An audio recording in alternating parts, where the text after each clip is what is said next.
Bueno, arrancamos este último bloque ya con la presencia en forma remota del economista Luis Seco para analizar la situación y las perspectivas de la economía argentina. Luis, ¿qué tal? ¿Cómo andás? ¿Qué tal? Buenas tardes, mucho gusto. Bueno, gracias por atendernos una vez más, Luis. Hoy hablando Un justamente, placer, ¿no? un placer.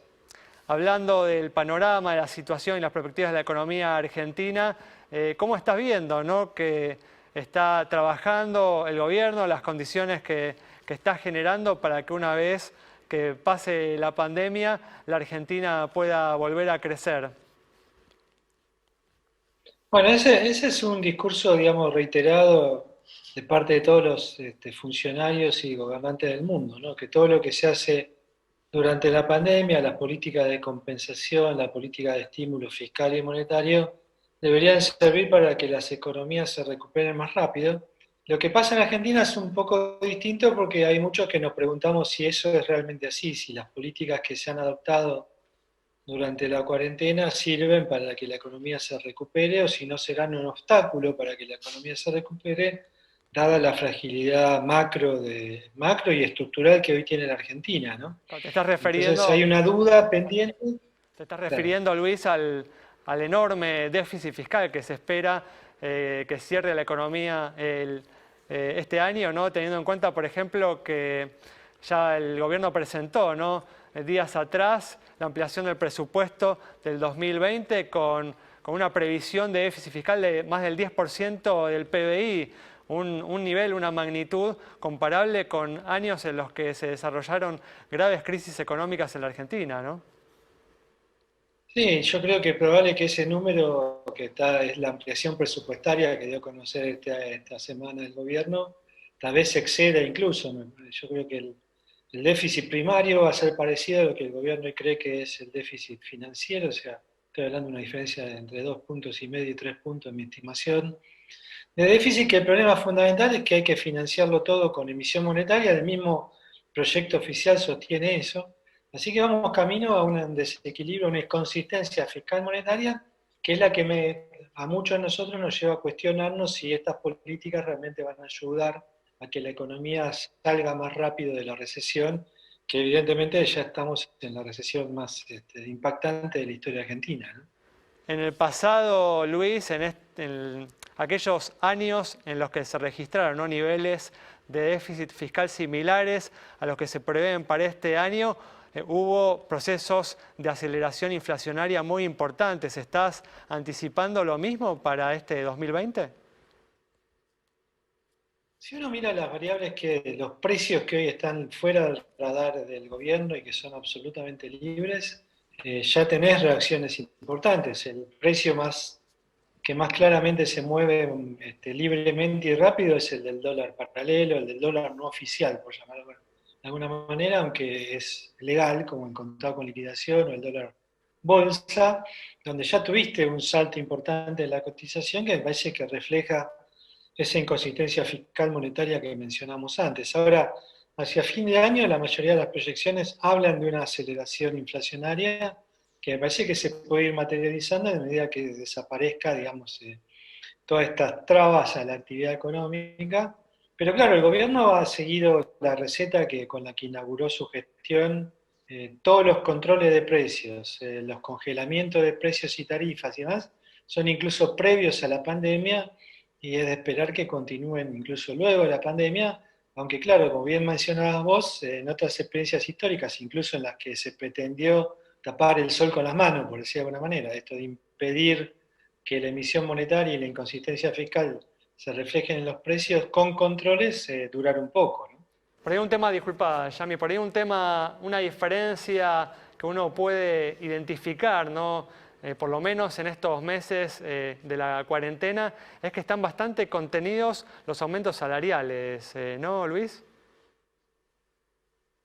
Bueno, porque en realidad hoy más que nunca quedó demostrado que lo que está en riesgo es el empleo, ¿no? Cada vez que el empleo está en riesgo de manera evidente, las presiones salariales amainan, pero claro, cuando salgamos de todo este contexto es muy probable que algunos sectores, porque tampoco la actividad se va a recuperar de la misma manera en todos los sectores de economía, pero seguramente habrá sectores de la economía que van a estar en condiciones de presionar por esas alzas salariales que ahora se han contenido por riesgo a perder el trabajo.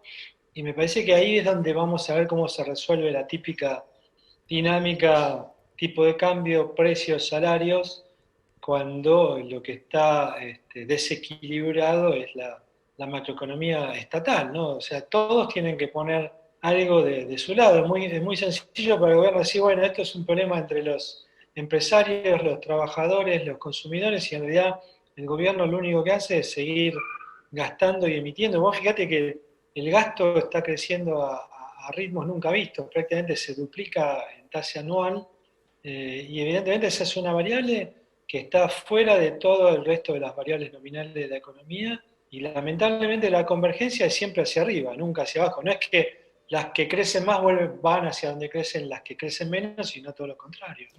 Luis, Claro. ¿cómo te va? ¿Qué tipo de medidas hubieras tenido en cuenta en base a lo que mencionabas al principio respecto de lo que se hizo hasta ahora y de cuáles son los resultados esperados a partir de lo visto hasta ahora?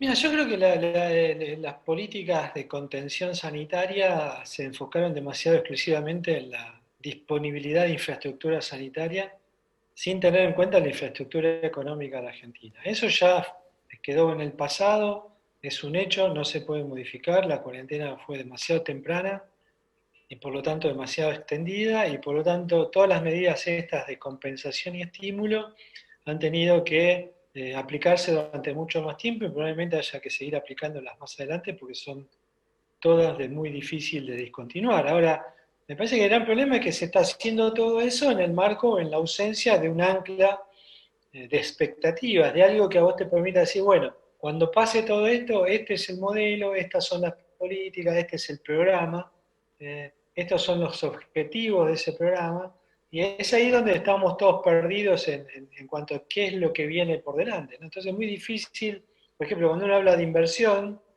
o de sustentabilidad de la deuda, que es el otro tema que tuvimos presente todas estas semanas en materia del canje de la deuda, es muy difícil evaluar cuestiones que hacen al futuro cuando no tenés un parámetros de dónde agarrarte para decir, bueno, vamos hacia tal o cual futuro. Y los escenarios en Argentina son bastante binarios, ¿no? Como diciendo, bueno, puede ser que cambie todo de un día para otro a un extremo, o puede ser que no cambie nada y siga todo igual y los resultados no van a ser los mismos.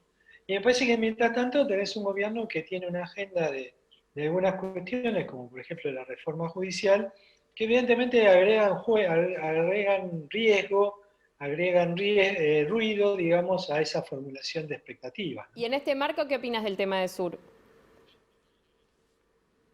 ¿Perdón, qué tema? Sur. Me parece que son de las cuestiones estas que habría que evitar, como te mencionaba antes. Yo creo que la Argentina, desde el punto de vista tanto de nosotros como consumidores y pequeños inversionistas, incluso de nuestros propios proyectos, y los inversores más grandes, todos estamos viendo que Argentina tiene una gran cantidad de temas por resolver. Y ponerse que el gobierno se ocupe, como si los grandes temas fueran Vicentín, Edesur, Sancor o la reforma judicial, es como decir, pero ¿qué? ¿No están mirando la misma agenda de preocupación o de urgencia que tiene el resto de los argentinos, ¿no? Y aparte, es muy difícil justificar o seguir justificando intervenciones estatales que en el fondo todos sabemos que se resuelven con más plata pública, porque el Estado está quebrado. No solo está quebrado, sino que no tiene crédito.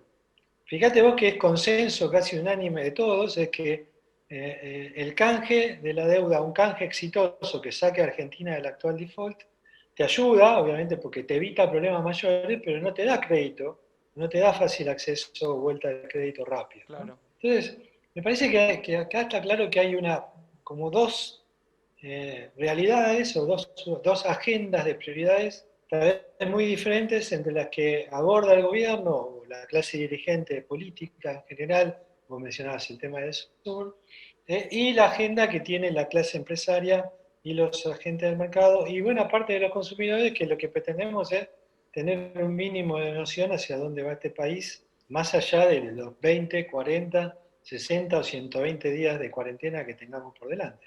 Muy bien, Luis, muchas gracias por haber estado una vez más aquí en Café Financiero.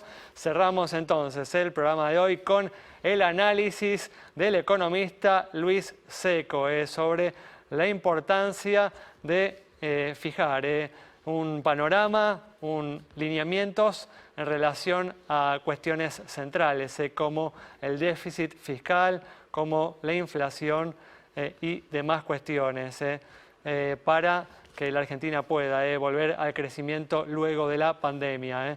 Nos reencontramos el próximo miércoles a las 20:30 aquí en Metro.